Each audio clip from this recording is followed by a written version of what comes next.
frequent presence in this room. We're glad to have him, the legendary Billy Robinson. Oh, thank you. Thank you. Well, I'm glad to be seen and not viewed. You know, when you get to be 85, you got to be thinking about that. I'm going to start. You know, I've done 2 shows already, and I've played the same songs over and over and over again. So I'm going to try a couple of new ones if I can. But we'll do some of the old standards, some of the recordings that I did with, you know, with the great George Morgan and Webb Pierce and Carl Smith and Red Foley and all the people. And of course, I never recorded with Hank Williams, but I did get a chance to work with him, and I know him, and went to Germany with him in 1949.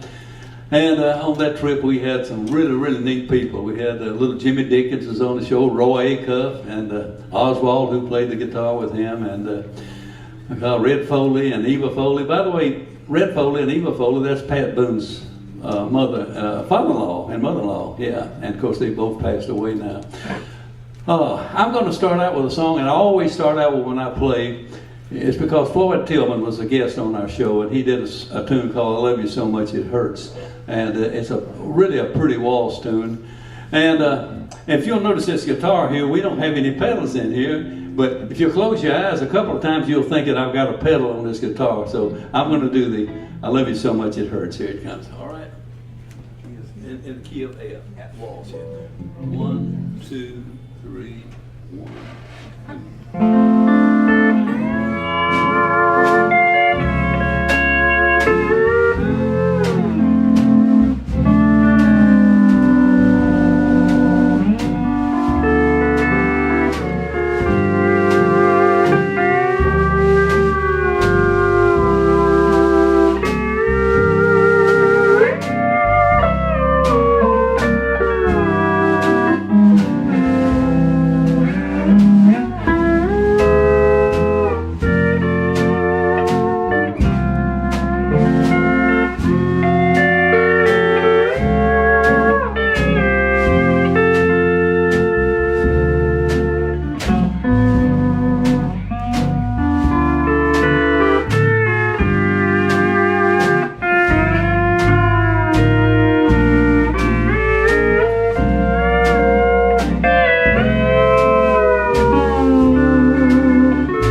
You know, there's so many stories that I've been involved with. You know, when my age, I started out when I was 18 years old on the biggest country music show, and I still don't know how I did that. But this Prince Albert show was the biggest country music show in the world at that time. It was NBC. It went all over the United States. It went overseas, and what happened was James Petrilla, who was the president of the International Music a union called a strike. Now, can you imagine that, calling a strike to musicians, told the musicians they could not make any more recordings.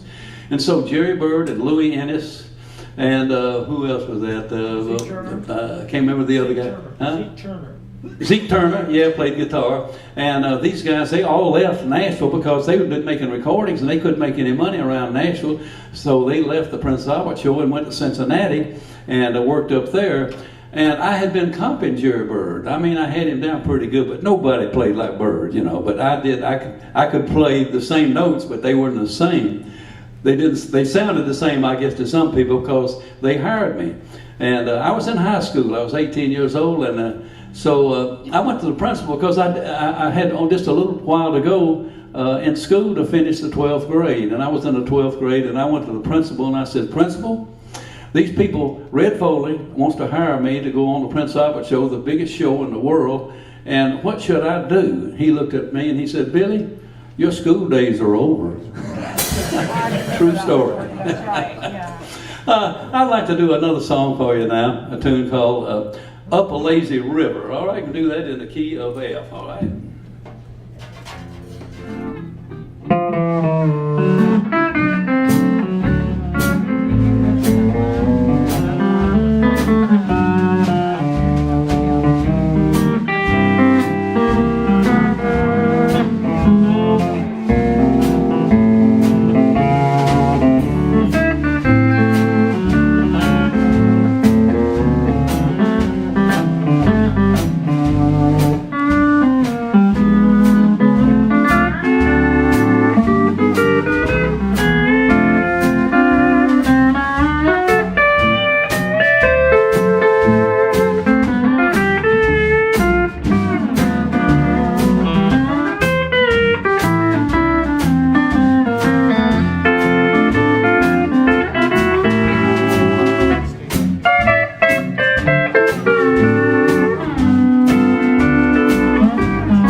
Played that in a long time. You want to know down there, I got lost. You know, traveling as many different people that I work with over the years, and there's so many stories, and I like to tell some of the stories. And one of the stories I'm going to tell you that I was in working at just after a jam session at a place in Nashville one time, and it was at the Carousel Club. Margaret and Jimmy Hyde ran that club. And we used to jam in there all the time. And I was in there one time just jamming and talking to the guy next door, right on the booth here. We were sitting there, I don't know, I had a beer or something. I don't drink now, but I did then, had a beer. And talking to this guy, and he said, "You know, I'm from Daytona Beach, Florida, and I'd like to get a band to come down and play, but I can't afford it. I can't pay them anything." I said, "Well, you're in deep trouble." But anyway, I got to thinking about it. He said, "You know, if I could get a band to come down here, what I would do, I would put them up. I'll feed them, and I'll get the hotel room for them." So I called some friends of mine, and I called my brother Floyd, and who, you remember? Yeah. Lloyd, Buddy Killen. Yeah, he knows the story, Buddy Killen. Anybody remember who Buddy Killen was? Well, you'll know who he is when I get through this story. Anyway, I called him. He was married to a lady named June Webb, and So they said, Buddy Killen had just started with a tree publishing company. And he just started. He was making like $35 a week. And they had confiscated his car. So he couldn't ride down to anyway, we agreed to do this for nothing and just go play this thing for our boarding and for our food. And I called my brother, and of course, and we all went down and we played at this place. And a lady came in. You remember who? May Axton. Who? May Axton. Yeah, he knows the story better than I do. May Axton came in. I don't know if you folks know who May Axton is, but at any rate, she loved country music and she lived there. She came in to listen to the band play. So we were playing, and Buddy Killen got to talking to May Axton, and they come to find out that she had written a song, and she was trying to get it published. And of course, Buddy Killen had just started in the business, and so she came in one day. She says, I've got tickets for a young man that's just getting started, and I get you backstage. And so we all went over, and the young man had to be Elvis Presley. So we go in, and we get talking to Elvis, and Buddy Killen and June and May Axton started talking to him, and they had a song. Anybody know what the song was? Heartbreak Hotel. By the way, this is a true story. Anyway, they sold Elvis Presley Heartbreak Hotel down there. We were down there playing for nothing. I mean, can you imagine how things work in life? All of a sudden, your Buddy Killen was making $35 a week, and they had confiscated his car, and he couldn't. He had to ride down with my brother. So they sold him Heartbreak Hotel. And Buddy Killen ended up selling, by the way, that sold 6 million records. Buddy Killen ended up owning Tree Publishing Company, which he sold for I don't know how many, $100 million or something like that.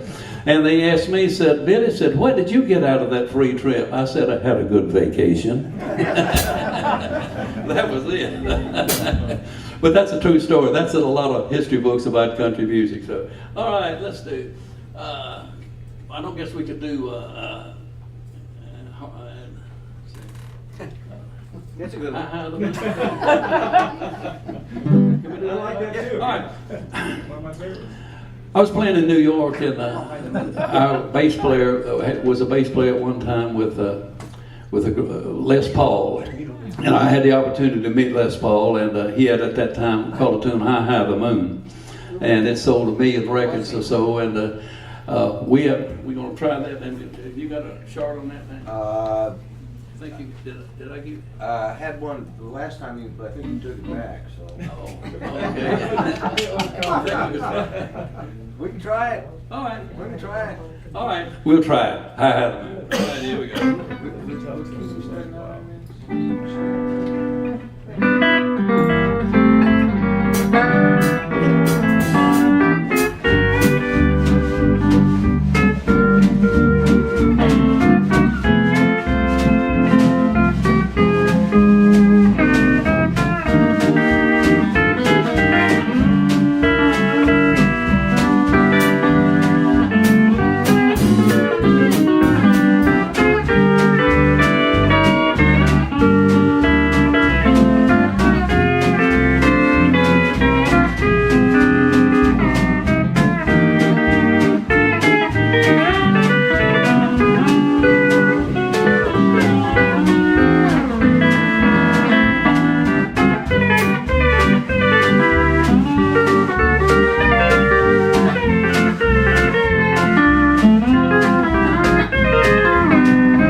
know, when you worked it on the WSM, as I was on the staff, every time a new person would come into the Grand Old Opry, we would be the band for that. And in many instances, we got to record with them. So when George Morgan came, I had the privilege and the pleasure to record with George Morgan a tune called Candy Kisses. And Ray Allen, if you would, my friend, let's scoot Candy Kisses. By the way, this sold several, I think 1 million and 2 or 3 million records. And by the way, I also recorded that with not Eddie Arnold, but Ray Foley.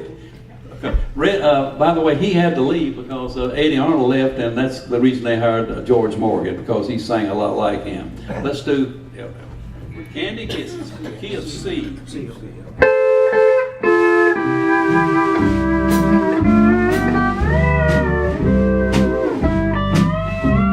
Candy kisses wrapped in paper mean more to you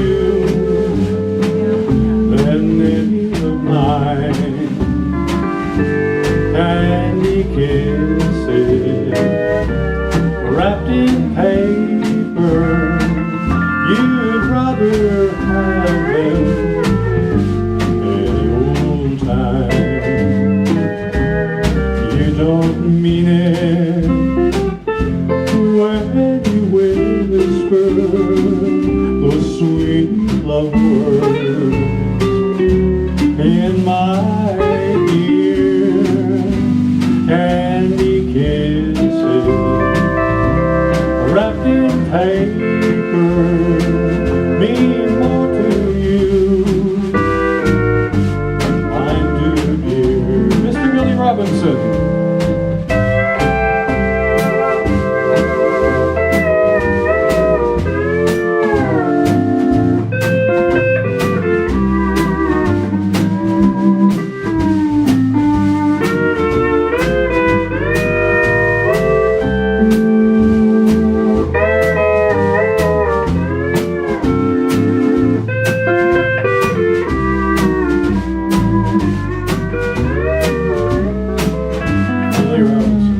I built a castle out of dreams, dear.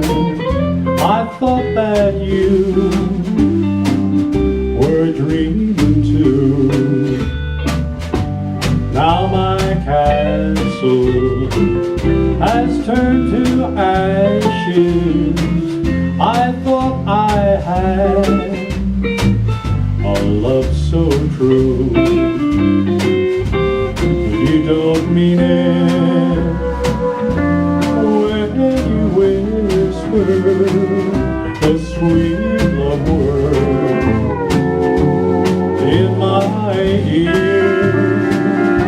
Candy kisses wrapped in paper mean more to you than mine do, dear. Mean more to you than mine do, dear. Billy Robinson. Thank you. You know, another young man came to the Grand Old Opry, and I had the privilege and the honor to record with him, and he did a song called "I Overlooked an Orchid." Carl Smith. And let's do that. Turn up the twang switch on the voice on this, right? Anyway, this was not his biggest hit record, but he said it's one he got the most requests for, and I think it's really a standard tune called "I Overlooked an Orchid" in the key of G, fellas.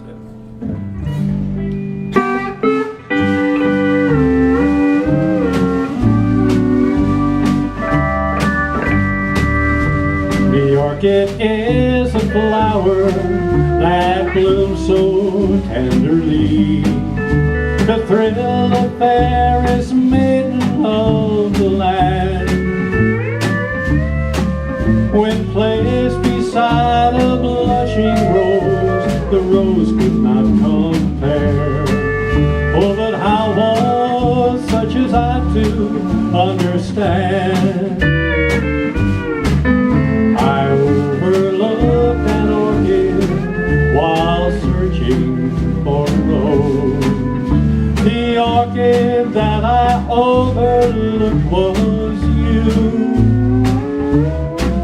and the rose that I was searching for turned out to be untrue. The orchid now I find, my dear, was you. Billy Robinson.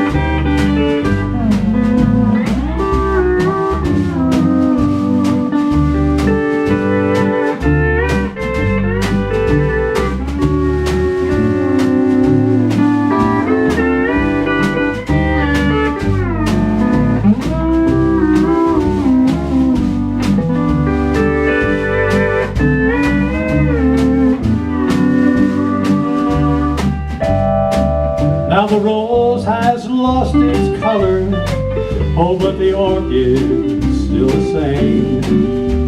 And I'm alone to face these lonely years. I didn't see the orchid, I was searching for the rose.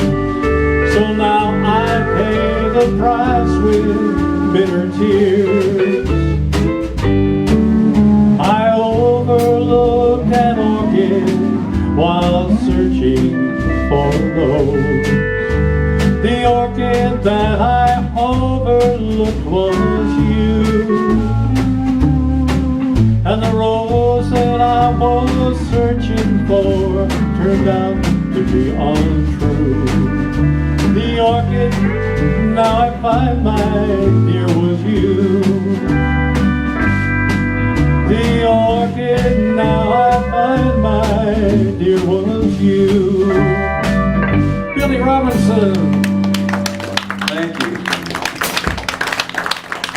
You know, I mentioned some of the people that I work with, and also with the great Hank Williams. And he came to the Grand Old Opry, and I really didn't know who he was when he first came, but he had a tune called Lovesick Blues.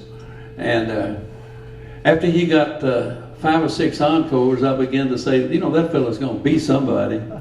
And he was, it's just amazing to me, that's a guy that he died at 29 years old. And can you think of all the things that he had done and all the beautiful songs that he's written?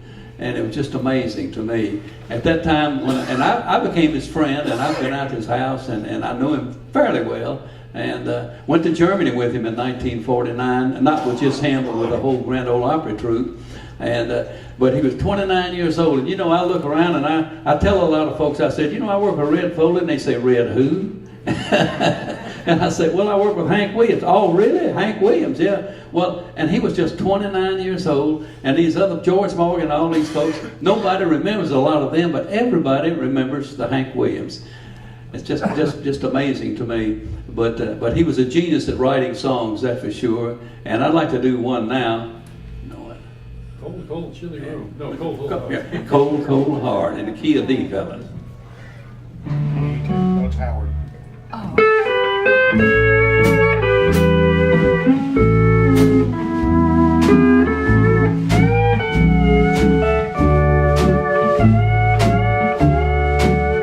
I've tried so hard, my dear, to show that you're my every dream.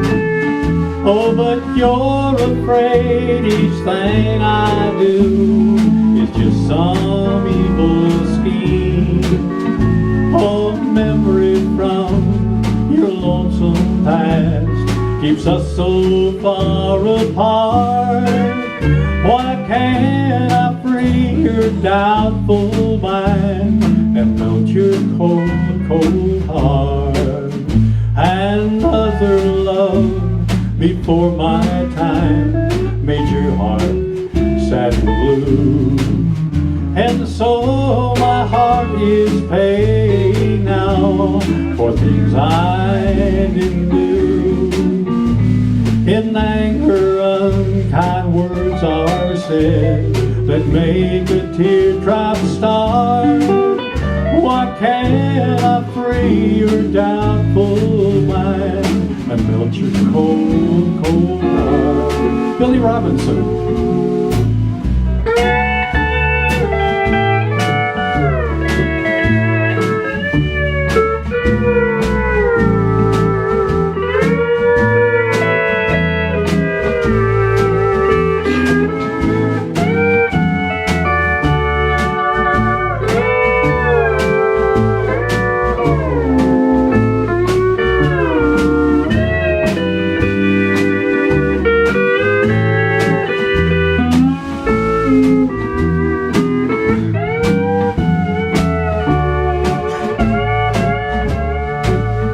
You'll never know how much it hurts to see you sit and cry.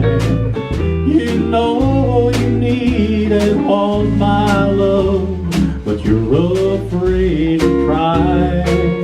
Why do you run and hide from life? To try it just ain't smart. Why can't I free your doubtful mind and melt your cold, cold heart? Why can't I free your doubtful mind and melt your cold, cold heart? Mr. Billy Robinson.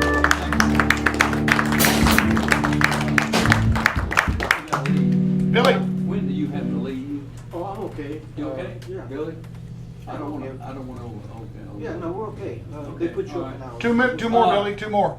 What? 2 more songs. Got time for two more. Two more songs? Yes, sir. Okay, all right. How about, I was gonna tell, did I tell, everybody here remember the story I told today about the parrot? No. You remember? Anybody? I'd like to tell that story. Two more It's- songs and a parrot okay. story. Yeah.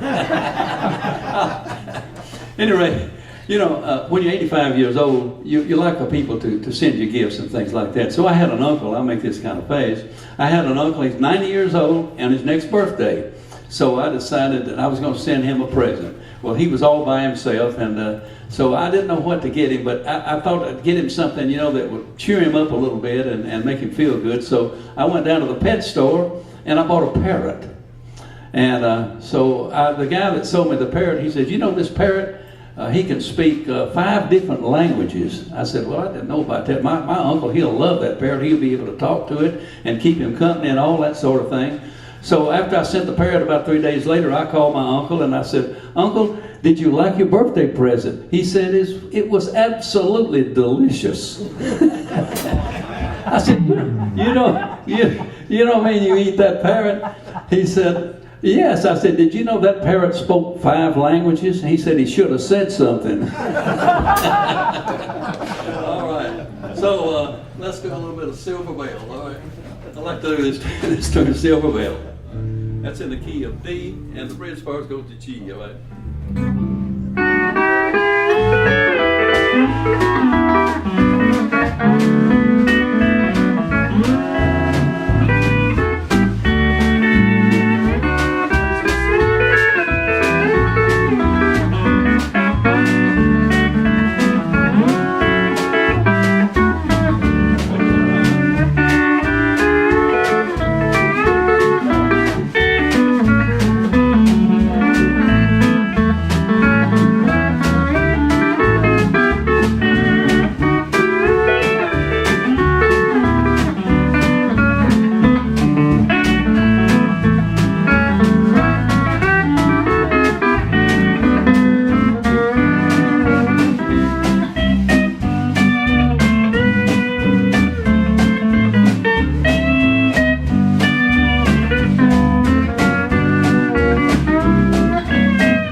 I've got a lot of stories to tell, but we don't have the time. I think I'll do another big band tune. It's called Caravan, and I'd like to do that for you now. Then after I get through, if I got time, I'm going to tell another story. You know, as long as I've been in this business, there's so many stories to tell and so many that I can't tell, but I love to tell the ones that I can tell. All right, Caravan. It's key. It starts on a C7, and it's in G minor, but it starts on C7. All right, here we go.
They're installing officers downstairs right now. We'll break for 30 and then be back with Howard and friends. Howard Parkland.